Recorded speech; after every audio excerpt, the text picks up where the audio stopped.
Gusto mo bang i-heal yung relationship mo na ngayon hirap na hirap ka? Sugatan ang relationship mo. Ang hirap-hirap ng relationship niyan. Away ko yun ng away. Ano ang dapat mong gawin? Makinig ka. May sasabihin ako sa iyo. Ito ang dapat mong gawin kung gusto mong maumpisahan, ma-heal ang relationship mo.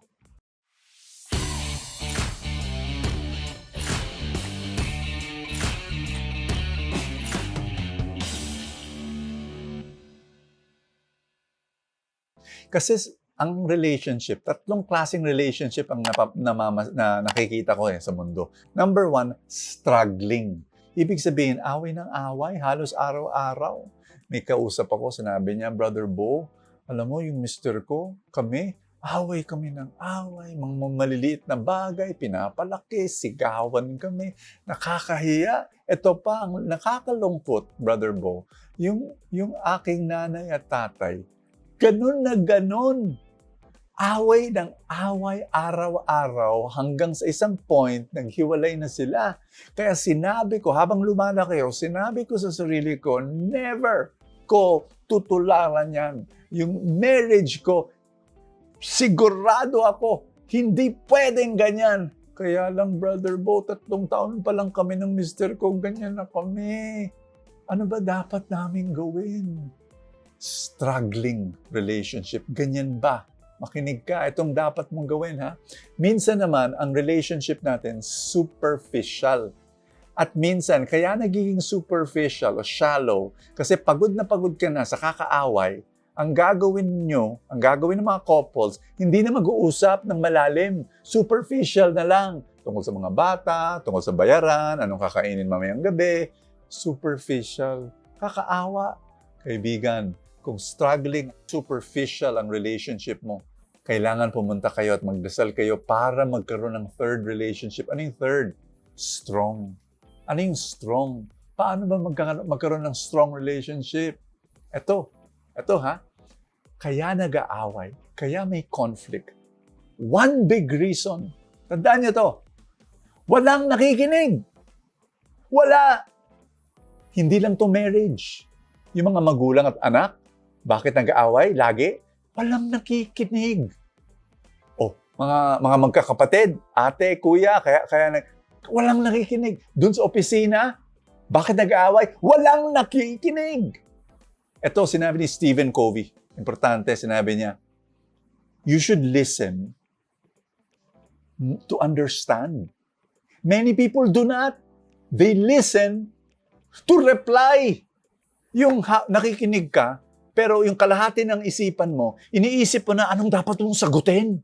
Kasi yung buwisit na tao to, hindi ka talaga nakikinig eh. Nakikinig ka para hindi intindihin. Nakikinig ka para may masumbat ka. Para may ma-defend ka. Kasi ina-atake ka. Naku kapatid, kaya nasisira ang relationship. 5 things that you need to do in order to listen well. Are you ready? Number 1, listen what is being said. Importante yan. What is being said. Okay? Tama yan. Number 2, listen to how it is being said. Paano niya sinabi yon? Nakikinig ka rin. Number 3, listen to what is not being said. What is in between the lines. Number 4, listen to body language. Yung mukha niya, yung kamay niya. Nakikinig ka. Number 5, listen to the emotions. Diba? Yung mister, pag tinanong yung misis, kumusta? Pag ang sagot niya, okay. Okay ba talaga? Alam mo naman nung hindi. Kaya lang minsan, manhid tayo. Okay pala, okay. Nakinig ka lang sa what the person said. Hindi mo panakinggan yung emotions behind the words. Kaibigan, gusto mo bang ma-heal ang relationship mo? Mag-uumpisa ang healing sa pamamagitan ng pakikinig. Yung gusto mo nang sumagot, wag muna. Pakinggan mo muna. Hayaan mo matapos yung kwento. Maibuhos niya. Parang may pressure sa loob ng puso niya. Siguro sa galit o sa sakit, di ba? Nasaktan siya. Hayaan mo magkwento. Tapos pag napakinggan mo na pala siya, umiyak na siya, no? Nakwento na niya, parang may nag-release ng pressure. Psss! Pag ginawa niya yun, mas handa na siya naman ang makikinig. Di ba? Ang ebanghelyo natin, tungkol naman sa pakikinig sa Diyos. Kasi sinabi ni Jesus, parable of the sower, yung binhi daw na pumunta sa soil, ha? Pero hindi pa sa soil, sa path. Nakikinig, pero hindi naintindihan.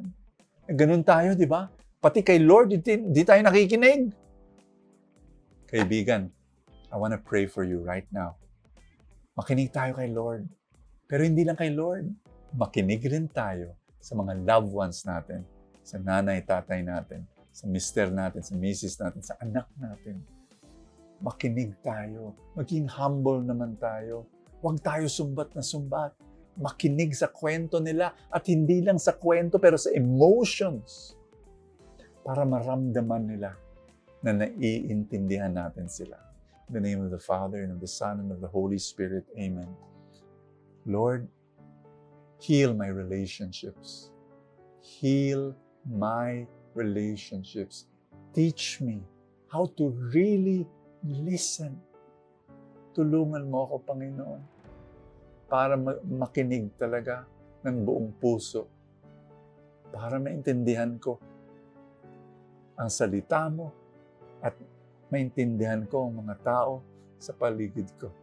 Sa pangalan ni Kristo Jesus. Amen and amen. In the name of the Father, and of the Son, and of the Holy Spirit. Amen. God, heal your relationships. Alam mo, kaibigan, mag-comment kaya kasi I read those comments, no? Ang dami-dami, hindi ko masugutan, pero I read them and I pray for you.